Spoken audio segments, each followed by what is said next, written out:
हर हर महादेव भक्तों, आप सबका मेरे YouTube चैनल राम त्रिपाठी 88 पे स्वागत है। मैं आज आप सबको महादेव का शिव महापुराण कथा का 16वां अध्याय एवं 17वां अध्याय सुनाने वाला हूँ। महादेव के 16वां अध्याय में आज पार्थिव पूजन एवं उसका फल बताया गया है। महादेव का जो पार्थिव लिंग बनाया जाता है मिट्टी का, उसको पार्थिव लिंग बोलते हैं। आज उसका विधि विधान एवं उसको पूजा करने का क्या फल मिलता है वो सब आप सबको इस अध्याय में पता चलेगा। तो चलिए कथा को यहीं पे प्रारंभ करते हैं। बोलिए हर हर महादेव, गणपति बप्पा मोरया। ऋषि बोले, हे सूत जी, अब आप हमें उस पार्थिव पूजन की विधि बतलाइए जिससे सभी अभिष्ट सिद्ध होते हैं। सूत जी बोले, आपका प्रश्न बड़ा उत्तम है, आप सुनिए मैं कहता हूँ। हे महर्षियों, मिट्टी से बनाई हुई प्रतिमा का पूजन करने से पुरुष हो या स्त्री सभी के मनोरथ पूर्ण होते हैं। इसके लिए नदी, तालाब, कुआं या जल के भीतर की मिट्टी लाकर सुगंधित द्रव्य के चूर्ण से उसका शोधन करें और अच्छे मंडप में बैठकर दूध डाल अपने हाथ से सुंदर प्रतिमा बनाएं। फिर पद्मासन से स्थित होकर उस पार्थिव प्रतिमा का आदर से पूजन करें। गणेश, सूर्य, विष्णु, पार्वती, शिव की मूर्ति और शिवलिंग का तो ब्राह्मण सदैव पूजन करें। जो इस प्रकार षोडशोपचार युक्त पूजन करता है उसके मनोरथ अवश्य ही सिद्ध होते हैं। किसी भी देवता के स्थापित किए लिंग पर 3 सेर नैवेद्य और स्वयं उत्पन्न हुए लिंग पर 5 सेर नैवेद्य चढ़ाने का नियम है। इस प्रकार जो 1000 बार नैवेद्य चढ़ाता है, यदि वह ब्राह्मण है तो उसे सत्यलोक की प्राप्ति होती है। यह सत्य है। 12 अंगुल चौड़ा और 25 अंगुल लंबा यह लिंग का प्रमाण है तथा 15 अंगुल ऊंचा लोहे या लकड़ी के बनाए पात्र का भी नाम शिव है। ऐसे लिंगों की पूजा महापूजा कहलाती है और इसके अभिषेक से आत्मशुद्धि, गंध चढ़ाने से पुण्य प्राप्ति, नैवेद्य चढ़ाने से आयु और तृप्ति तथा धूप देने से धन की प्राप्ति होती है। दीप से ज्ञान और तांबुल से भोग मिलता है। एवं स्नान आदि से ये 6 पूजन के अंग का यत्नपूर्वक साधन करें। नमस्कार और जप ये दोनों अभिष्टदायक हैं। इनको पूजा के अंत में अवश्य करें क्योंकि इनसे भोग और मोक्ष दोनों ही प्राप्त होते हैं।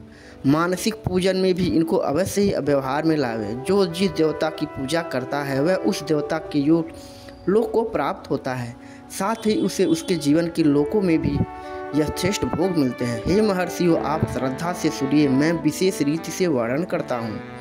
इस भूलोक में श्री गणेश जी सम्यक प्रकार ऐसे पूजनीय हैं कि जिनसे अभिष्ट सिद्ध होता है। जैसा शिव जी ने नियत किया है उसके अनुसार तिथि, वार, नक्षत्र आदि का समुचित विचार कर जो सभी इनकी पूजा करता है उनके कौन से मनोरथ पूर्ण नहीं होते हैं, यानी कि सभी इच्छाएं पूरी होती है। गणेश पूजन से सभी पाप दूर भाग जाते हैं और वह अपने सभी अभिष्टों को पूर्ण करते हुए मोक्ष तक को पहुंचा जाते हैं।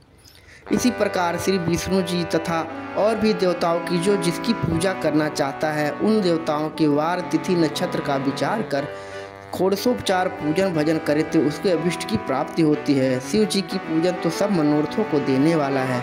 जो आर्द्रा नक्षत्र में और महा आर्द्रा में माघ कृष्ण चतुर्थी को शिव जी का पूजन करता है उसकी आयु बढ़ती, मृत्यु हरण होती है और सर्व सिद्धि की प्राप्ति होती है। ऐसे ही और भी नक्षत्रों, महीनों और वारों में शिव जी की पूजा का अद्भुत महात्म्य है। शिव जी का भजन भोग मोक्ष को देने वाला है। वारों के हिसाब से कार्तिक मास में देवताओं का यजन विशेष फलदायक होता है। विद्वानों को उचित है कि वह इस महीने में सब देवताओं का यजन करें। यम नियम से दान, तप, होम और जप करें क्योंकि कार्तिक में देवताओं का यजन सर्व भोगप्रद और सर्व व्याधि हरता है। कार्तिक मास में रविवार के दिन जो सूर्य की पूजा करता है और तेल तथा कपास का दान करता है उसको यदि कुष्ठ रोग है तो वह दूर हो जाता है। इस प्रकार शिव जी की पूजा के अनेक विधान हैं। जो अपने मन को या जीवन को शिव जी को अर्पण कर देता है उसे शिव जी सायुक्त मुक्ति प्रदान करते हैं। योनि और लिंग इन दोनों स्वरूपों के शिव जी के स्वरूप में समाविष्ट होने के कारण शिव जी जगत के जन्म निरूपक हैं और इस नाते से जन्म की निवृत्ति के लिए शिव जी की जन्म पूजा का अलग विधान भी है। जैसे अखिल जगत बिंदु नादात्मक है जिसमें बिंदु शक्ति है और नाद नाम शिव जी का है। बिंदु का आधार नाद है और जगत का आधार बिंदु है, अतः ये दोनों ही जगत के आधार हुए। बिंदु देवी और नाद शिव हैं, इसी से यही दोनों शिवलिंग इस नाम से कहे गए हैं। अतः जन्म की निवृत्ति के लिए शिवलिंग को पूजें। देवी रूप माता बिंदु और शिव रूप पिता नाद हैं। पूज्य माता पिता की पूजा करने से निश्चय ही परमानंद प्राप्त होता है। जिसे परमानंद की इच्छा हो वह शिवलिंग की पूजा करे। जैसे जो पुत्र माता पिता की सेवा करता है उस पर माता पिता कृपालु रहते हैं, वैसे ही शिवलिंग माता पिता के इस मुख्य रूप को जानकर उनकी पूजा करें। हे मुनि पुंगवो, जैसे गर्भभर्गा अर्थात पुरुष और प्रकृति ये ही दो जन्म के मुख्य हैं, वैसे ही शिवलिंग भी है। पुरुष से प्रकृति में मेल ही जन्म कहलाता है और प्रकृति से व्यक्त हुआ तो दूसरा जन्म कहलाता है। अतएव जीव जंतु से ही जन्म और मृत्यु बारंबार प्राप्त होता है। माया से जन्म, जन्म से जीर्ण और इसी से जीव नाम पड़ा। जन्म होते ही यह फांसी से बच जाता है और इसी से जीव जल शब्द का यह अर्थ हुआ। अतएव जन्म की फांसी से छूटने के लिए जन्मलिंग को अच्छी तरह पूजे। भन से भग प्रकृति का नाम पड़ा और यह प्राकृत शब्द मात्रा आदि से प्रकृति तथा इंद्रिय और भोजन से भग का यह भोग ऐसा शब्द हुआ। अतः मुख्य भग तो प्रकृति और भगवान शिव जी भगवान कहे गए। इस प्रकार ये ही भगवान भोग के दाता हैं और कोई भोग को देने वाला नहीं है। भग के स्वामी भगवान ही भर्ग हैं और भग के सहित लिंग और लिंग सहित भग ही यहाँ और वहाँ नित्य भोग के लिए है। इसलिए श्री भग वाले महादेव शिवलिंग की पूजा करना योग्य है। शिव भक्ति के लिए मिलाप का नाम लिंग है। शिव जी अपने लिंग के पूजन करने से प्रसन्न हो जाते हैं। जो इस शिवलिंग का सादर पूजन करता है वह जन्मादि से निवृत्त हो जाता है। आदित्यवार के दिन पंचगव्य द्वारा शिव जी को स्नान करावे। गोबर, गो मूत्र, गो दुग्ध, गो घृत और मधु यही पंचगव्य है। फिर दुग्धादि से अलग स्नान करावे। शहद, ईख का रस और गो दुग्ध से अन्न का नैवेद्य बनाकर प्रणय पूर्वक चढ़ावे। जो इस प्रकार आदित्यवार के दिन प्रणय पूर्वक महालिंग की पूजा करता है उसका पूर्व जन्म नहीं होता। रुद्राक्ष धारण करने से चौथाई, विभूति धारण करने से आधा, मंत्र जपने से पौन और पूजन से पूर्व भक्ति प्राप्त करता है। शिवलिंग और उनके भक्तों को पूजने से मनुष्य को मुक्ति प्राप्त होती है। इस अध्याय को पढ़ने और सुनने से शिव जी की दृढ़ भक्ति प्राप्त होती है। भक्तों, यहाँ पे महादेव का ये अध्याय संपन्न होता है।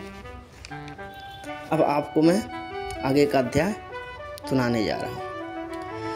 17वां अध्याय, जिसमें प्रणव पंचाक्षरी का महत्व बताया गया है।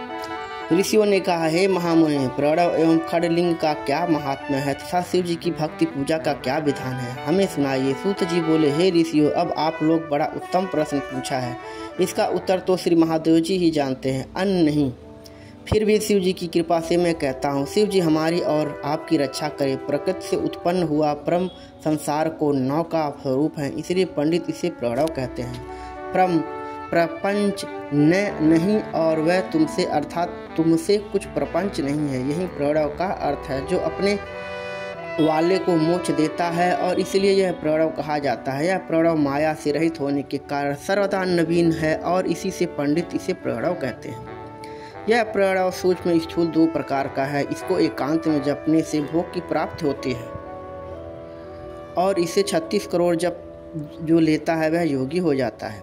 यह अकार, उकार, मकार, बिंदु और नाद सहित तथा शब्द काल कला से युक्त है, अर्थात ए, उ, मैं इन 3 दीर्घ अक्षरों और मात्राओं सहित प्रणव होता है, जो योनियों के हृदय में निवास करता है। यदि शिव भक्ति की एकता और तृत्व स्वरूप तथा समस्त पापों का नाशक भी है। प्रकृति के इच्छुकों का हर्ष प्रणव के जप से सारे पाप स्वयं ही दूर हो जाते हैं तथा निवृत्ति के इच्छुकों को दीर्घ जप करना चाहिए। वेद के आदिम तथा दोनों समय की संध्या वंदन में सर्वप्रथम ओमकार का प्रयोग करना चाहिए।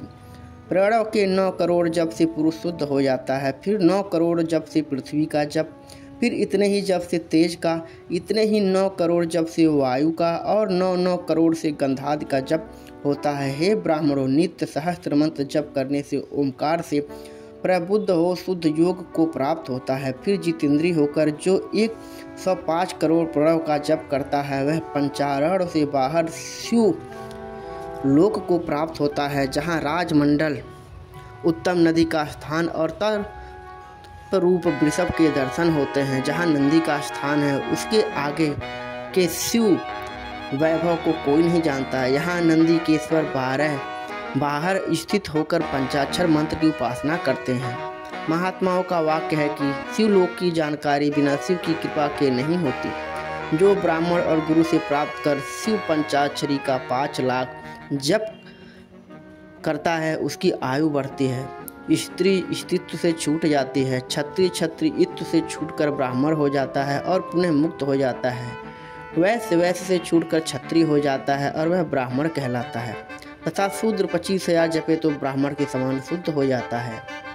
क्योंकि यह मंत्र शिव स्वरूप है और जो इसको धारण कर लेता है वह शिव स्वरूप हो जाता है। शिव भक्ति की यही महानता है। जो जितना ही क्रम पूर्वक शिव मंत्र जपता है उसके देह में शिव जी की उतनी ही सक्रिय कटता प्राप्त होती है, इसमें संदेह नहीं। शिव भक्त स्त्रियां देवी शिवलिंग रूप हो जाती हैं और वे जितना मंत्र जपती हैं उनके शरीर में उतनी ही भगवती की समीपता प्राप्त होती है। शिव जी की पूजा से विद्वान को आनंद की प्राप्ति होती है। शिवलिंग की पूजा शिव शक्ति की पूजा है और जो भक्त शिव भक्तिपूर्वक षोडशोपचार युक्त पूजन करता है वह शिव रूप होकर शिव को प्राप्त हो जाता है। यह अध्याय वेद सम्मत है। जो इस अध्याय को पढ़ता है उस पर शिव जी की अद्भुत कृपा होती है और वह सिद्धियों को प्राप्त कर लेता है। भक्तजनों, महादेव का यहाँ पे आज 17वां अध्याय संपन्न होता है। आज आपने 16वां एवं 17वां अध्याय का श्रवण किया। मनन कीजिए अब इस कथा को।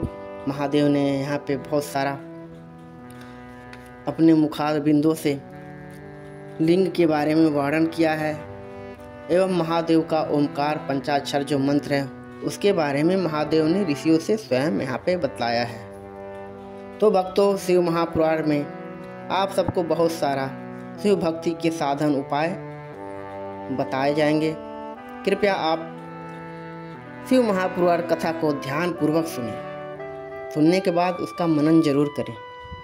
मनन करने के बाद ही आपके मन में विचार आएगा कि हम महादेव को कैसे प्रसन्न कर सकते हैं, कैसे हमारी इच्छाओं पूर्ति होगी, कैसे इस मानव शरीर से मुक्ति मिलेगा, कैसे शिवलोक की प्राप्ति होगी। आशा करता हूँ कि आप सबको मेरा वीडियो पसंद जरूर आता होगा। महादेव की भक्ति आपके अंदर प्रविष्ट हो कथा अध्याय सुनने से। इसी के साथ में आज का मेरा वीडियो संपन्न होता है। कृपया वीडियो देखने के बाद वीडियो को स्टॉप करने के पहले मेरे चैनल को लाइक, सब्सक्राइब एंड शेयर जरूर करें। हर हर महादेव।